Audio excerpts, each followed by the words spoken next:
The nation wants to know first, why are you here?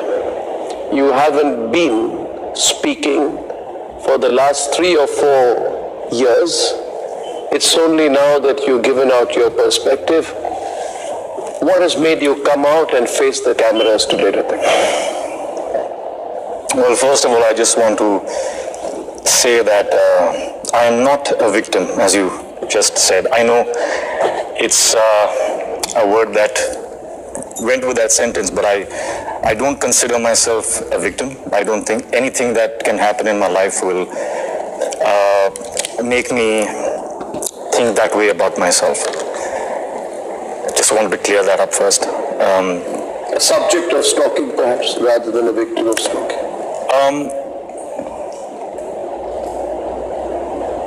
I know, and I've always known that whatever I say can and will be used against me, maybe because of who I am, I don't know.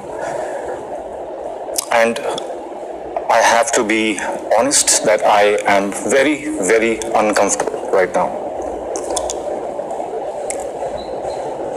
I am not a person who likes to confront. I'm not a confrontational person. I've never had a single fight in my life,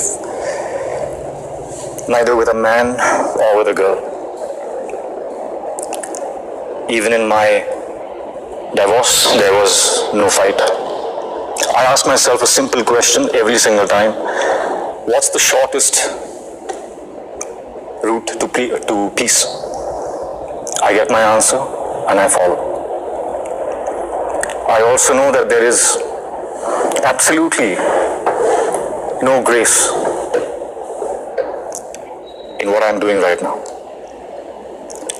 There is no grace in sitting here and testifying for my character and making myself sound right and good and true, and by implication making somebody else be wrong. I don't think that's graceful. I was also very, very afraid. I've been afraid that my words would be misconstrued. If I come across as strong, they might term me as aggressive. If I might show some emotion, they might term me as weak. If I may sound vulnerable, they'll say, oh, maybe he's looking for sympathy. The list goes on. It has been very confusing. It's been a dilemma in my head. But, if I'm walking down the street and a person abuses me, the dignified, stronger thing to do is to keep walking.